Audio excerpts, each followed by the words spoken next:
गौतम बुद्ध बताते हैं कि हमारी ज़िंदगी की क्या कीमत होनी चाहिए। जिन लोगों को अपनी ज़िंदगी की वैल्यू नहीं पता, वे लोग अपना जीवन व्यर्थ और अपने जीवन में बहुत सा नुकसान कर बैठते हैं। गौतम बुद्ध कहते हैं, कुछ लोग अपनी ज़िंदगी शराब के पीछे तो कुछ लोग अपनी ज़िंदगी पैसा कमाने के पीछे व्यर्थ कर देते हैं। एक बार की बात है, एक गांव में एक गुरुवर रहते थे। वे अपने शिष्यों को जिंदगी से जुड़ी अच्छी बुरी चीज़ों का ज्ञान दे रहे थे।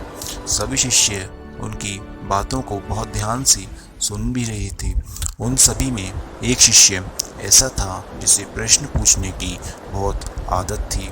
वे उठकर बोला और गुरुवर के पास जाकर बोला, आप हमें ज़िंदगी के बारे में जो कुछ सिखा रहे हैं उस सब का क्या फ़ायदा, क्योंकि हम में से बहुत से बच्चों का यह भी नहीं पता कि जीवन का मूल्य क्या है और यह जीवन हमारे लिए कितना कीमती है या क्या महत्व हो सकता है। पहले आप हमें यह बताइए कि इस जीवन का मूल्य क्या है।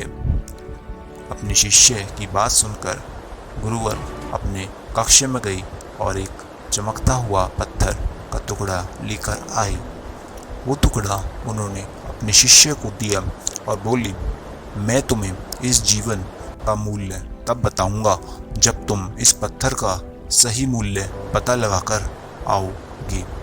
साथ ही ये ध्यान रखना कि तुम्हें यह पत्थर का टुकड़ा किसी को बेचना नहीं है। गुरुवर की बात मानकर वो शिष्य बाजार की तरफ चला गया। बाजार में सबसे पहले उसकी नज़र एक फल बेचने वाले पर पड़ी और उसने वो पत्थर उस फल वाले को दिखाया और बोला, इस पत्थर के बदले आप मुझे कितने फल दे सकते हो, कृपया बताएं। तो वह फल वाला बोला, यह पत्थर कुछ खास तो नहीं है, लेकिन फिर भी इसके बदले में तुम्हें 10 केले दे सकता हूँ। वह शिष्य उस पत्थर को लेकर आगे चला गया और फिर एक सब्जी वाला मिला। शिष्य ने उस सब्जी वाले से उस पत्थर की कीमत पूछी। सब्जी वाला ने उस पत्थर को ध्यान से देखा और बोला, इस पत्थर की कीमत के बदले में तुम्हें ज़्यादा से ज़्यादा एक बोरी भरकर सब्जियां दे सकता हूँ। इसके बाद वो शिष्य उस पत्थर को लेकर एक सोने के व्यापारी के पास गया। उस पत्थर के टुकड़े की चमक देखते ही उस सुनार ने उसकी कीमत 100 सोने की सिक्के लगाई। शिष्य ने वो टुकड़ा बेचने से मना किया तो वह सुनकर उसके बदले 200 सोने की सिक्के देने को भी राजी हो गया, लेकिन शिष्य ने वो पत्थर नहीं बेचा। इसके बाद वो शिष्य एक हीरों के व्यापारी के पास गया और उनके सामने उसने वो पत्थर दिखाया तो वह पत्थर का व्यापारी उसको देखते ही हीरों के व्यापारी ने एक साफ कपड़ा बिछाया, उस पत्थर को उसके ऊपर रखा, फिर उसकी परिक्रमा की ओर हाथ जोड़कर उस पत्थर को कपड़े में लपेटते हुए बोला, तुम जिसे मामूली पत्थर समझ रहे हो उसकी कीमत पूछ रहे हो, असल में यह एक बेशकीमती रूबी है। ऐसी रूबी हर किसी को नहीं मिलती। मैं अगर अपना सब कुछ बेच भी दूं तो इसकी कीमत नहीं चुका सकता। उस व्यापारी की इतनी बात सुनकर वो शिष्य हैरान हो गया और वहाँ से दौड़ा दौड़ा सीधे बुद्ध के पास आया और उसने जो कुछ भी बाजार में हुआ वो सब बताया। उसकी अचरज भरी बात सुनकर गुरुवर बोले, तुम्हारे सवाल का जवाब इस रूबी की कीमत में ही छिपा है। हमारा जीवन भी एक रूबी है।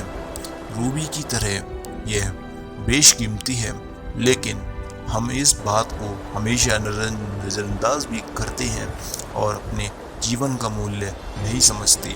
हम दूसरों को देखकर और उनके जैसे जीवन जीने की कोशिश में अपने जीवन की कीमत को ख़त्म कर देते हैं।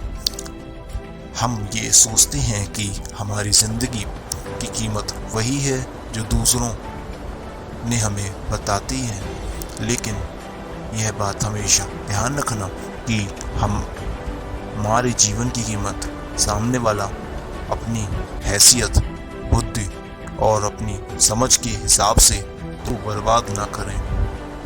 अपनी आज के समय में लोग अपनी ज़िंदगी से ज़्यादा कीमती प्यार, पैसों और दिखावे से भरी चीज़ों को समझते हैं।